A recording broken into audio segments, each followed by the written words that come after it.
Hello, everyone. Today, I'm going to talk about how to budget for talent. This is a question that commonly comes up.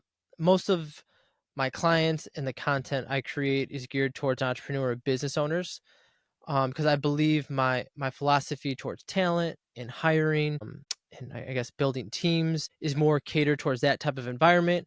As you get bigger and a little bit more corporate, I think traditional principles are a lot of value there. And so my philosophy and approach is just more geared towards a different type of environment.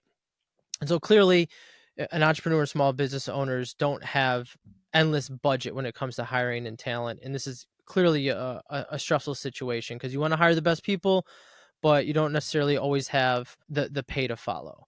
And then, in frequent times of clients, they don't have the brand recognition either. Um, but from my perspective, if you create an interesting opportunity, you can attract interesting people.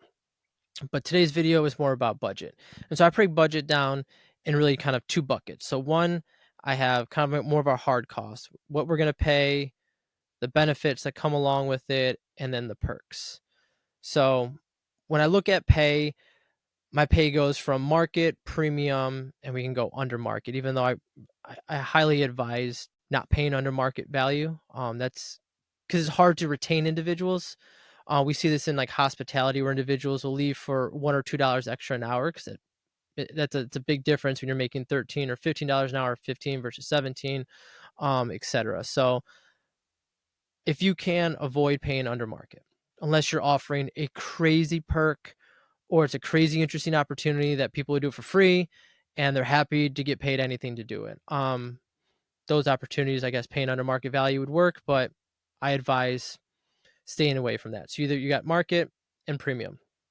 Whenever there's a high level consequence of error types of position, and so the way I define it is the individual in a position where they can do quite a bit of damage relatively quickly. So they have a lot of autonomy, they have a lot of self-direction, a lot of the decisions they make will influence other people in the business, and their voice and opinion is something that we are listening to based on their expertise in their profession. And so high level consequence of error positions are not just leadership or not just management roles. They're all throughout the organization, especially in a small company or even a company of 150 people. High level consequence of error positions are not just based on authority and power from a people standpoint, but more authority and power from their profession and responsibility standpoint. Like, what are they held accountable to? And so the higher the level of consequence of error, which you can either do, I like to do 3 levels. Level 3 is high level, big time. If we hire the wrong person, they can do quite a bit of damage relatively quickly. Level 2, clearly, and then level 1 is we can take some thoughtful chances on individuals and they're not going to do too much damage based on their level of autonomy and accountability. And so if it's a high level consequence of error, always premium. I'm not, in the long run, you're going to save so much more money and time.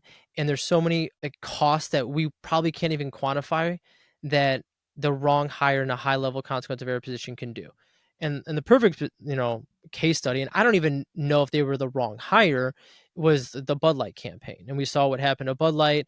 And I don't even know if that VP of marketing was a poor hire or a mishire, but I do know a lot of companies that focus on DE&I, which is diversity, equity, inclusion.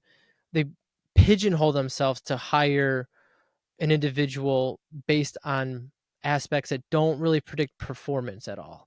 I'm not opposed to diversity, equity, inclusion. I just don't think that should be the strategy. I think the strategy should be hire the best qualified person, and the companies that continue to do that will continue to win. And so, and if it's a level 2 or level 1 consequence of error, well, use your own discretionary judgment. And then it's also a reflection of the perks. Because a lot of people who love their profession are willing to take a quote unquote pay cut, even if it's at market value, because then they got paid premium in a different role to work on something that's really interesting and they're really passionate and excited about, and they work with a really interesting, passionate team. So it's really important when you're looking at the perks section to think about how interesting is the work, how interesting is the opportunity, and how interesting is the team they get to work with and the resources they have. And then on the other side of perks is look at the season of life you're hiring somebody for. In this season of life, do they have a family? Do they have young kids? Are they single? Are they an independent? In different seasons of life, we're going to value things differently. Before I had a family and little kids, I would work whenever, go wherever, travel wherever. It was, if the work was interesting, the people were good, let's rock. But now that I have a family and I have little girls, missing bedtime is a big deal to me. And so if I'm going to have an evening work session or an evening call where I have to travel and miss bedtime, well, my values have changed and it's got to be something that's quite worthwhile. And to me, that's a higher price to be paid. And so flexible hours, flexible work schedule, the flexibility for someone in one season of life may be of immense more value where they would be willing to take a pay cut of some sort for this opportunity versus someone else who's maybe in a different season of life. And I think that's important to think about. So that's one side of the equation: pay, perks, benefits. And I encourage you to be creative with them. Not everybody needs the exact same perks and benefits. I think you should cater them to the context, the situation, and an individual. I think that's totally normal and fine to do. And on the other side of the equation, it's the value of the individual. And this is all preference. This is all based on context of situation, your environment, and whatever the goal is you guys are in pursuit of. Because sometimes one position or one individual is the only thing you're lacking from achieving your goals or being on the right path to do it. And so I like to look at value from an individual or talent standpoint based on the professional profile as a reflection to the work opportunity. And the professional profile we break down in 5 key elements, which we refer to as a stack: their skills, their talents, their abilities, their character, and their knowledge. And we see that the stack operates, they operate together. So abilities and skills influence each other. I have the ability to shoot a basketball, but I don't have the skill to shoot a basketball over an NBA defender, right? And so my skills and ability to shoot in a basketball are obviously related in that way. Or talents and knowledge. I might have the talent of being a good writer, but if I don't have the knowledge of knowing how to become a better writer, what constitutes being a good writer, understanding my talent and then cultivating it, well, then my talent is still relatively immature.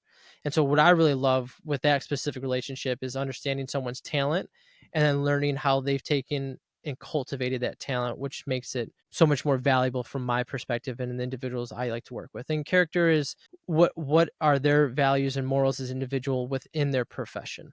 I think within the profession, then outside the profession, I want them to be in some ways authentic and similar, but I don't expect them to be like a athlete. Like in the arena, I kind of expect them to have a little bit more of a chippiness to them, a little bit more of an edge. They're competing, a little more vigor, but then off the field, them being, I want to say softer, but more relaxed, more calm, to me makes total sense. We're around their kids. And so I expect different characters. I also call them personas, like what's the mask they wear in their profession. Um, and I look at their professional profile and I take a moment to understand how rare is it? How many individuals within my geographic location, or if you're doing remote, well, then obviously that opens things up a little bit, have this skill set? How many are available? How many can I in um, guess get their attention and interest to my work opportunity, because they might have different opportunities for better known brands if I'm not a well established brand. So all this stuff you just I'm taking into consideration, like how many are of this professional profile that I need for my work opportunity, how many of them would be interested in what I'm offering, and then how many of these people do I maybe have access to, or can I recruit, get interested, interview, etc. And so from this standpoint, I have my pay, my perks, the benefits, and then I have the value. And the value, again, is a reflection of your preferences and the professional profile that fits the context of the situation. And then from there, I already know for a high level of 3 consequence of error position, I'm going to pay a premium. But with the value, I'm going to be creative in other aspects of pay. Are there ways to pay a bonus that's related to performance? Is there a way to pay equity? Can they get incentive units? Can they get ownership in the company after a certain period of time? Um, can they have, like I just set up a really cool perk program with a creative where he works on blocks of projects. So there's a company that hired him and he works on one project. And then once one project wraps up, he takes a month off to recuperate. Then he starts another project, then he takes a month off. And that kind of rhythm for this individual was something he was always searching for. And as an entrepreneur, he couldn't find. And so when he went back to work for an individual, he's like, I still want to work in a collaborative format, but I want the flexibility and the freedom to recuperate after a project so I can give each project my all and feel refreshed and ready to rock. And so company had no problem doing that.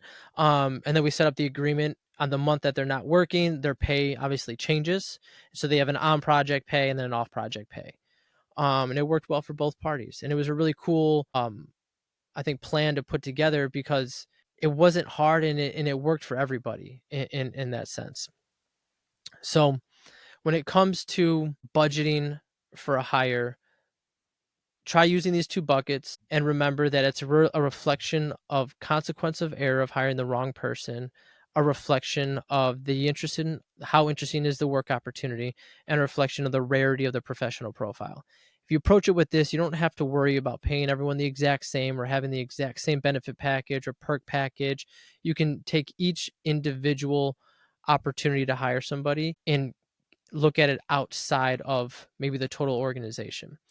In a big company, that might not work, but in smaller companies, I say 150 or less, in entrepreneurials, I think that's the way to go. You got to be creative with how you're hiring. You got to create interesting opportunities, and you got to understand that the individual you're hiring, the job can match their season of life or their situation or their preferences along with your preferences.